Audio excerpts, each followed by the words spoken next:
Stampers. Welcome to another episode of One Stamp Wonders, where I show you how to make a card using only one stamp and some other things that you may already have lying around the craft room.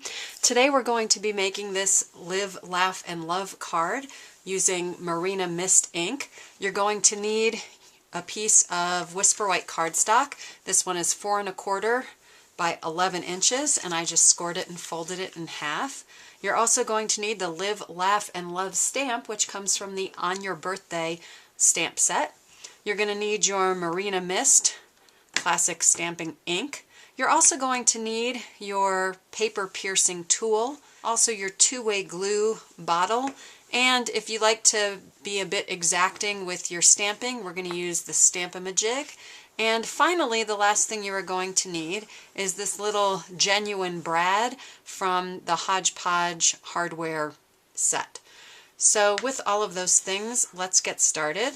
So the first thing we're going to do is take a couple of sticky notes. I'm going to use these large pink ones. You can use plain paper and removable adhesive if you want. And I'm just going to mask off the top part of the card.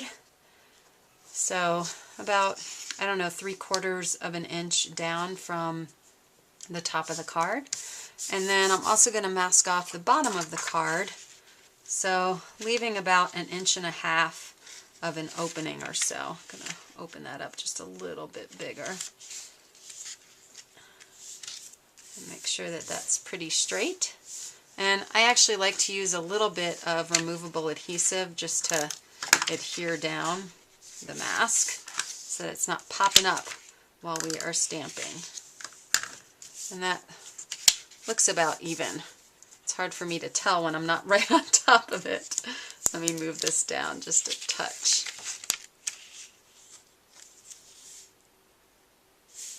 Okay, that looks better to me.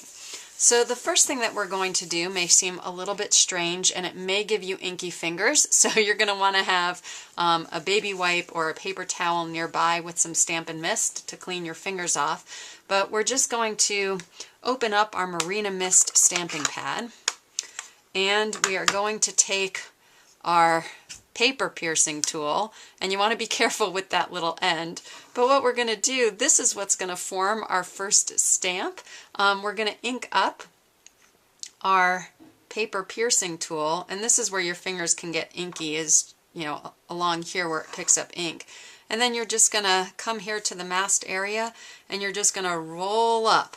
And it's okay that there's variation or variegation in the color. That's no problem. It's a great textural look. We're going to ink it up again, and we're going to do that again. So roll that right on there, and we're going to do it a third time again, watching that you don't paper pierce your fingers. So inking that up and rolling it yet again. And then what I like to do is clean this off just quickly, just so my fingers don't get terribly inky. And then we're going to go ahead and do it a second time because I like the color being deeper. And this time, if you want, you could go from the top to bottom. You could just randomly drop and roll. You really don't need to use a lot of pressure at all with this. So drop and roll. And one more time, I'll give it another drop and roll. And you can let it just kind of go back and forth if you want to give it a little bit more color. Again, this is just kind of fun, and it leaves a really great textural look. So that's our first layer. You want to set that aside, and don't forget you've got ink all over it. So again, you may want to wipe that off a bit so that you don't get ink all over your fingers, and of course replace your safety cap so that you don't injure yourself. The next thing that we're going to do is, leaving the masks on, we're going to take our two-way glue, and we're going to be using the bottom of our two-way glue, and we're going to be inking that up. So just kind of twist that around, ink it up, and then we're just randomly stamping this onto the card as well. So you can overlap, you cannot overlap. This really is up to you. There's no kind of method to this other than having fun. That is absolutely required. So just go ahead and stamp those partial circles. You can stamp them over one another a little bit if you want. Just ink those up. I think this is a great economical way to do stamping and have a lot of fun because you're using things that are already in your craft room. You don't need to go and buy additional supplies. And this too, you just want to clean off the bottom so that you can use it again, and Stamp and Mist or even your Stamp and Scrub works fine to clean that off. The last stamp that we're going to use is this brad, this genuine brad from the Hodgepodge Hardware. What's nice about this is where it says genuine, we're not going to have ink on it, so it won't be easy to read, but it gives a really nice, cute pattern. So we're just going to ink up that brad, and then we're going to stamp that brad down. And again, we're going to do this multiple times, however many times you'd like, on your cardstock. I think this is just such a cute little pattern. Okay, and maybe just a tiny bit up there. Great. And that you can just kind of wipe off on a piece of cardstock. So now it's time to remove our masks and see what we have. Whoops. And we'll remove that one.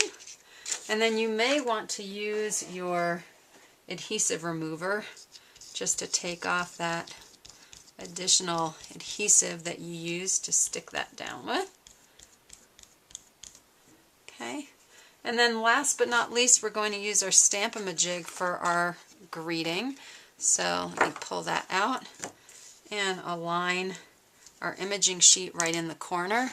We're going to ink up our stamp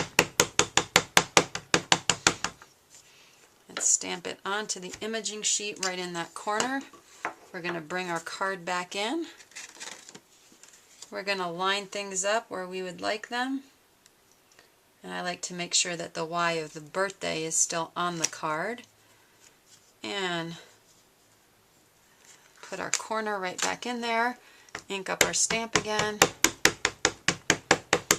And stamp that down. And there you have it, a really cute little birthday card. The first one that I did, you can see I left a little bit more room unmasked to do some stamping, so you can play around with this and have a lot of fun. I hope you've enjoyed this edition of One Stamp Wonders, and I look forward to seeing you again soon here in the craft room.